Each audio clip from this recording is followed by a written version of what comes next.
right. Can everybody hear? Awesome. Okay, good morning, everyone. Yeah, thank you very much for inviting me here. I really feel blessed and honored and privileged to be able to be with you here today. And I come from a little island called Nechlelehum, which means the fast drumming ground in the Squamish language. So I live in the territories of the Coast Salish Nation in British Columbia, just outside of Vancouver. So I do take a ferry to get to my home and back. It's a short ferry ride. And so I also want to honor today that I'm standing here on the traditional lands of, I understand, the Wintun, Achomawi, and Yani people who have stewarded this land since time immemorial. And I also want to acknowledge all of you because you presently also steward this land and her waters. And this morning we just drove past Lake Shasta, Shasta Lake. I'm not sure which is the order, but anyway, very, very beautiful, stunning, I understand, man-made lake. But, you know, I could just see how spectacular it is. And I also really want to thank each and every one of you this morning for being here, for answering the call inside of you to be here for this service and for this talk, and hopefully to fulfill your divine destiny. And so, again, hopefully through this talk, or if you stay for the workshop, you will find pieces of your divine puzzle, that's what I call it, to basically fulfill your full divine destiny and purpose on this planet. And I really want to thank Reverend Mary also for extending the invitation, and your board members and all the people I know who support this Center for Spiritual Living here in Reading, for holding the space in Reading for exactly what that says. We inspire and empower people to live spiritually fulfilling lives. Because really, ultimately, you know, that's what this journey truly is all about. So this morning, I'm really also thrilled to speak to you about what I think is the most important issue of our times and also of our lives, which is fulfilling your divine destiny. And as you might have noticed, and I noticed, and I don't know how we could miss it, but the air is filled with smoke. And, you know, this is a time of great awakening on this planet. And so there appears to be a lot of chaos and confusion out there. And as I understand it, that may, in fact, intensify. Because we're going through a time of great purification when old things don't really work. The way we've been doing things doesn't really work. So, you know, what does work? What does work? Well, to me, it's to take that inward journey. It's the inward journey of really living our full potential, our extraordinary potential that we have that often we can't even see for ourselves, and using our creative gifts and talents to create, and it's really co-create, as you all know, with God, Spirit, the universe, whatever you call your higher source, your inner power. And it's a great and beautiful journey, and I want to you know, we've heard, and I love it when all the synchronicities just happen. And so, you know, the reading, listening, and you know, everything just kind of lines up. And so it was just great. Thank you, Damien, for that, and thank you, Shirley, also. So everything just feels totally lined up to me. So I'm going to start with a little story, which is that God was looking at Earth and looking at humans and wondering what is going on down there. And this is about listening and messages, and so God sent an angel down and to just check things out. And so the angel came back and reported, yes, as you thought, 95% of people aren't listening to the messages, to your messages, but 5% are. And so again, God wasn't really sure, is that really true or not? So I think I better send down another angel. So God sent down another angel who came back and reported that yes, 95% of people were not listening to the messages, and 5% are. So God thought, well, I think I'm going to try to give some support to those people who are listening to the messages. I think I'll send them an email.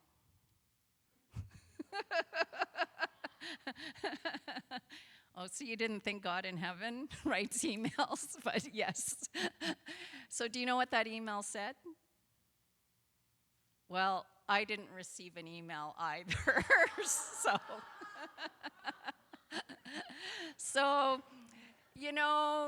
it's like some days, I don't know if you feel like I do, but some days we're getting messages and other days we're not. And some days we get messages and we don't act on them. And some days we get messages and we act on them. And so I just want to take a brief survey here. So how many people feel like they're not using all of their creative gifts and talents in your work or in your life? And I define that very broadly. Work is, you could be looking after elders or children or grandchildren, or, it's not just jobs. So again, we can see all of us feel like we're not using all of our creative gifts and talents. And how many of you feel that you have a special purpose or mission or something on this planet and you still haven't fulfilled it yet? How many people feel like that? Yeah. And how many of you feel like you do receive messages? And that how many feel that sometimes they're clear and other times they're not very clear? Okay. And how many people feel like they've received a message or messages and then haven't acted on that message or messages? Yeah. So, you know what? This is a very, very common experience, that we're receiving messages and that we may or not, be actually following them. So what I would like to do with you today is to, first of all, I'll say I've been very, very blessed, because as part of what I call my work, I've been able to participate with Indigenous people in many ceremonies around the world. And in one of my incarnations, I was a Hawaiian, and I've been recognized in Hawaii and named Pele by the elders. So Pele is the big volcano, and she was also doing a big awakening of people last year, and I understand she's cooking up again this year. And one of the things that I've learned from my Indigenous brothers and sisters in Hawaii is that with their wisdom, they talk about something called kuka kuka, which is to talk story. And to talk story means to share your own story with others. And it's not just for the purpose of just sharing your story. It truly is for the purpose so that others can reflect about. For example, this morning I'm going to share with you my personal story about listening to messages and about going through ups and downs. And so as I share my story, I invite you to really tune in and reflect on your own story and how some of the things in my story might reflect on your own story. And hopefully, some or all of you, in the telling of these stories, which again is a part of Indigenous circles and all places, and we've lost a little bit of that, of being able to tell stories and listen deeply and reflect on our own stories. But hopefully you will find one of your divine puzzle pieces, or maybe you'll make a breakthrough because of something in my story that I share with you. So I'm going to start my story, which is that I started off my career as a wildlife biologist in the Canadian Wildlife Service in the federal government of Canada. And I chose that particular career profession because I've always loved the earth. And so at that time, which is a time when, I was still young and my family had a big influence and the culture had a big influence. And in schools, generally, we're asked to fit ourselves into some kind of a channel. And now I call it the box. And so the thing that I could choose that was closest to loving the earth and wanting to protect the earth and animals and birds and all her beings was wildlife biology.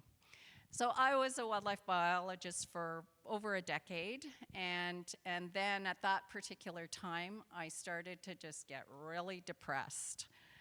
And I didn't even really know what depression was, but I could barely get myself out of bed in the morning. And that's really one sign of depression. But in that time, in the late 80s, early 90s, we really didn't talk about depression the way that it's being talked about currently. So nobody had ever talked to me about depression. I hadn't really even thought about it, but that's really truly what it was. And it felt like my soul was dead, and I knew that I no longer had a passion for wildlife biology, but I had a wonderful, safe, secure job with great benefits. I worked for the government, and I had a lovely community there. And so I just kept going on. I just kept going there. So I'm wondering how many of you have ever experienced that in your work where you've, for whatever reason, lost your passion. You might have been passionate about it, but somehow you lost your passion and you stayed right where you were. Yeah. So, yes, most of us have experienced something like that. And then one day, a colleague asked me to go out for lunch, and we were in the middle of lunch, and she looked at me and she said, "Ellen, you've got so many gifts and talents, and you're never going to use them here." And I really was a bit shocked, and I had a lot of feelings coming up. And so because I had all of those feelings coming up, I also knew that what she was saying was the truth. And she was really an angel. She was really an angel sent by the divine in human form. And so because she gave me that little kick, I committed to discovering, and I really didn't even know what it meant at that time. And it's taken me many years to refine what I would call life purpose. But I committed to finding my life purpose and at least doing the work that I was passionate about. So at that time, I was also, after I had finished university, I started reading like just tons of material. I read the whole New Age bookstore. I was doing a course in miracles. I had been doing yoga since my first year of university in 1978, and I was also meditating. So on the night of my 35th birthday, I was skiing into it was like a cross-country ski hut in Quebec. And it was a beautiful evening, just skiing over lakes and just, the moon was shining and it was very beautiful.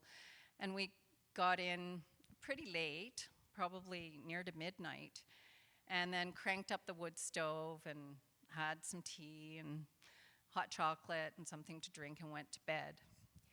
And during that time, I had a dream. And in the dream, I dreamed I was light. And I was inside the light, and I was outside the light, and I was the light.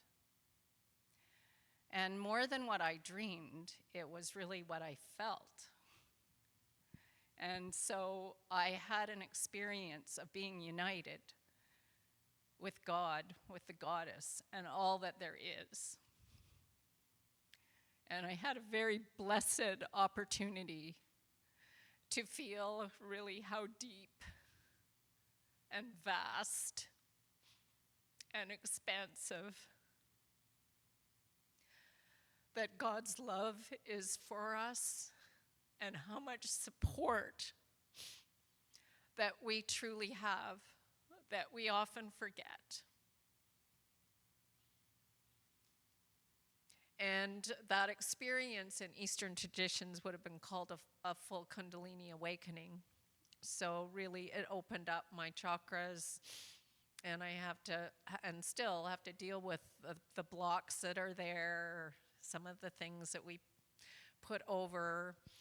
But one of my psychic gifts, which is clairaudience, opened up, and I heard the words, "You are to bring the words spirit and spirituality into the consciousness of people in mainstream workplaces." So, of course, the first thing I said as a human was, I don't know how to do that. How am I supposed to do that? I'm a wildlife biologist with the Canadian Wildlife Service. You know, that's what I thought I was. That's what that's what my ego actually identified with.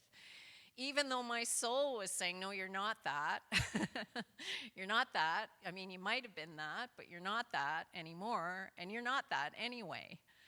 And so, again, I was, okay, so I might as well start somewhere, because the words were very specific. And I just thought, well, where could I start? And I was enrolled in a master's in business administration program. I always sort of thought that I might become a director of an environmental organization and bring together business and the environment, because that was obviously something that was needed and is still needed, and many people have now done that part. So I was enrolled in this MBA program, in a leadership program, so I thought, oh, I could write a paper. And so I went up to the professor and I said, I'd like to write a paper on spirituality at work. And he said, well, you're going to have problems with me because I'm not a religious person.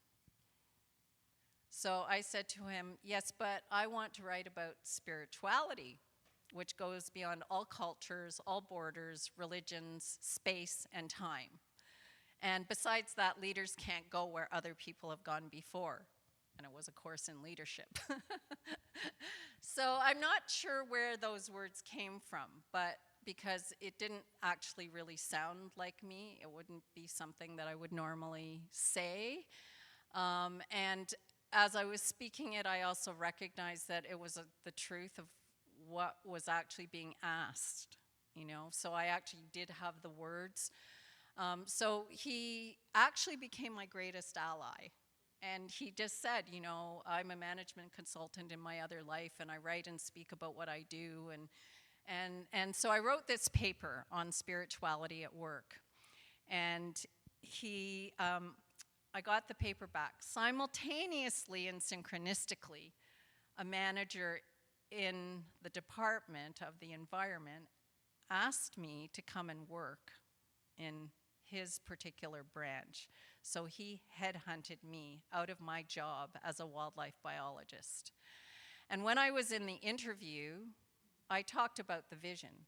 I said, you know, I want to uncover spirituality at work here in the Department of the Environment. And I said, right now we're only talking about material things, how we can reduce our fossil fuel, you know, consumption, and we were working on climate change way back then when nobody believed us. So he said to me, you know, we're not even at the level of talking about values in this department, let alone spirituality. But you can keep your ideas in your back pocket, and, you know, when the right opportunity comes, you can bring them out and talk about them. So I recognized, wow, like here's someone who's open to something that in the 90s, so this is the mid-90s, people were not open to this. You would not believe how many people said, you'll never be able to do it, don't do it, you'll lose your job, it's the government, you'll lose your job, you know, whatever. So anyway, my manager, he read this paper that I produced, and then the next day he came and he said, I think you should design a workshop for employees on spirituality at work. And so I said, oh, great, that's a great idea. And I went back to my office, and I shut the door, and I said, God, what's a workshop? Because I'd never I mean, I had been a wildlife biologist, so I was looking out at my binoculars at birds in the Arctic and studying migratory birds and doing all kinds of things like that. I'd never been to a workshop in my life. How would I know what that even is? But I was beginning to learn that, all I had to do was ask. So I sat down at my computer and I said, okay, God, what's a workshop? And I put my fingers on the keys, and about 20 minutes later, what God thought was a workshop was actually on the page. So I went and I showed that to my manager, and he said, well, I think we should show that to my manager. And so he was the director of the department, and she was the director general of the department, and of this particular branch, rather. And so we went and showed it to her, and she said, oh, I think this is a great idea. I think we should show the assistant deputy minister. Now, the assistant deputy minister is a senior manager in the department. The only person who's more senior than the assistant deputy minister is the deputy minister. And beyond that, it's the political level. So in Canada, we have ministers of each of the departments. And so they're actually politicians. And so anyway, we went in and we talked to the assistant deputy minister, and he said, I think this is a great idea. I think we should run it by all the senior managers. By the way, they're coming from across the country next week. Why don't you give a talk at dinner?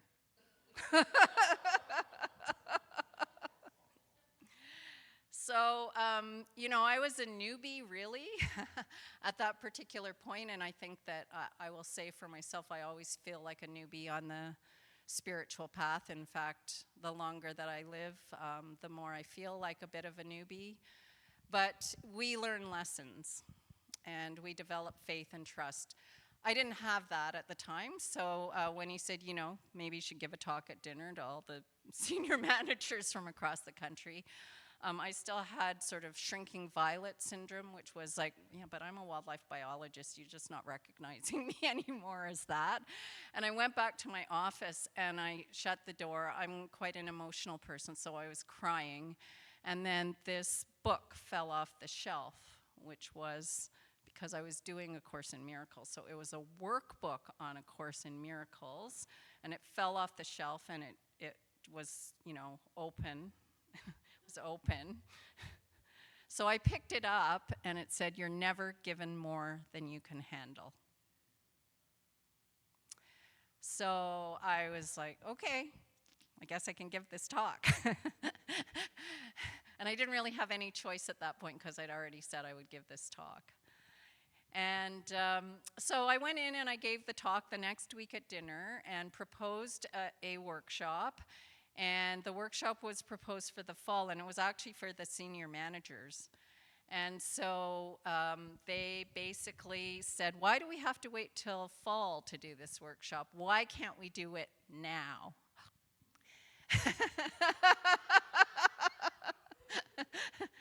And they gave me a great budget to organize the workshop, and it was just like, and really, I had no idea. It was just like no idea what was going on, what was happening. I was just, and sometimes they say, it's like a little child shall lead us. I work with children, and I totally agree with that.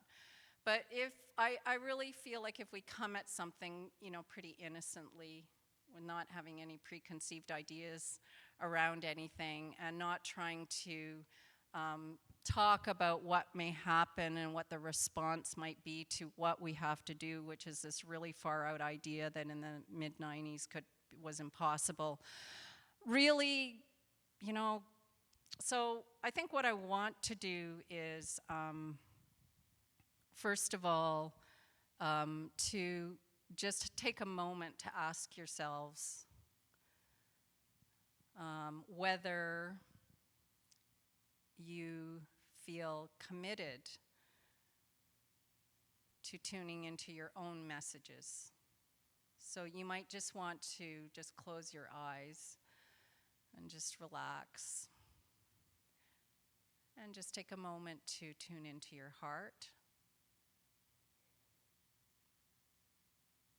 and just ask yourself, am I willing to commit to receiving guidance and acting on the messages I receive. Simply one message at a time. Not all of them, just one message. Am I willing to commit to receiving guidance and acting on one message at a time?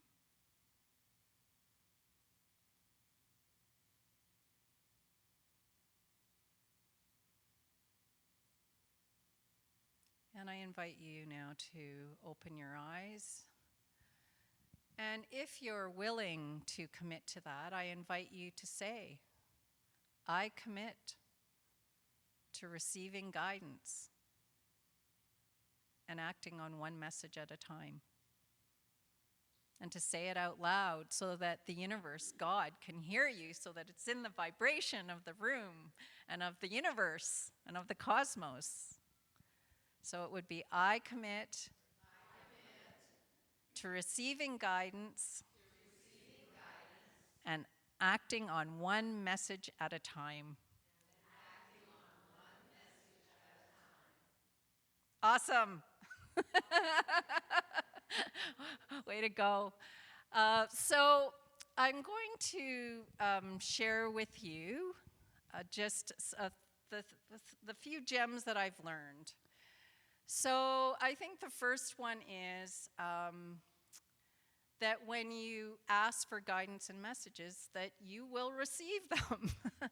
And if you act on one message at a time, you will get feedback. So you don't have to be afraid about whether, is it clear, is it not clear? You know, really from your intuition, if you think it is a message and you need to act on it, just do it, because the universe, God, will send you a message about whether you're heading in the right direction or not.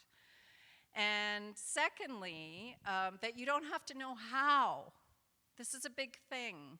I was asked to organize a global peace summit after this vision, and you know, there have been many other visions since that original vision of spirituality at work. So that God will show each and every one of us the way, one step at a time. And that when you're aligned inside your heart, you're aligned with your own being and your own soul and your own heart, that the people and the resources will naturally come around you because you are the energy vortex for your particular soul mission and purpose and everything that you have to do, your particular vision, so that it's really becomes very easy. There's a really great flow to it. And I am not a teacher who says it's all easy. I'm sorry, I don't believe that. You know, in order for us to purify at deeper and deeper levels. And by purification, I mean letting go of fears and limiting beliefs. That's really what it is, you know. So it's not purification because you're not a good person or whatever. It really is letting go of your own fears and limiting beliefs that you carry, that everything will be brought around you. And so just before I conclude, I want to just build a little bridge to the workshop that's at 12:30. And so I'm going to say that this workshop is for you if you feel like you're not using all your creative gifts and talents in your life and in your work, and you really feel that you want to do that. It's also for you if you feel you have a soul mission, a purpose, a vision, and you haven't fulfilled that yet. And it's also for you if you are a healer, a holistic practitioner, a coach, an author, and maybe you're in your passion, but you feel like you're not making the kind of impact that you really could. And it's also for you if you don't fit any of those statements. Because you know via your own intuition, your own psychic gifts, your own inner knowing, whether you need to be there this afternoon or not. And you may already have something scheduled. This is it. The human brain likes to schedule things, you know, we like to be busy or we like to do whatever it is. But If you feel your intuition is calling you to come to the workshop, then I'm going to invite you to consider possibly doing whatever you've got scheduled at some other time and really following your intuition and your heart. And in the workshop, I'm going to go over the 3 major myths that keep people stuck in jobs or work that don't really serve them any longer. I'm also going to give you a simple 5-step blueprint for creating the joyful, juicy, divinely inspired work that you love so you can feel fulfilled. And also, there's going to be an amazing opportunity, really, to discover your true life purpose. And life purpose is it's just been so loosely used. And it's got so many different definitions, and it's really important to me, after working with life purpose and people with for over a couple of decades, to really define what that is. And really, Spirit has allowed me to experience what that definition is. And so I just really love to see any of you at the workshop this afternoon. It's just going to be a really great time, and I'm looking forward to getting to know you deeper and further. So in conclusion, what I would like to say is, this is your time. It really is. This time of great awakening. There is no better time to fulfill your divine destiny and to do your purpose and your vision. It's your time to shine your light in the world, to use your creative gifts and talents that were given to you by the Creator, and to shine that light for yourself, for your family, your friends, your community, and for the entire world. And I'm going to extend it beyond that, the universe and the cosmos. Because your light and your love is very much needed at this time. Thank you.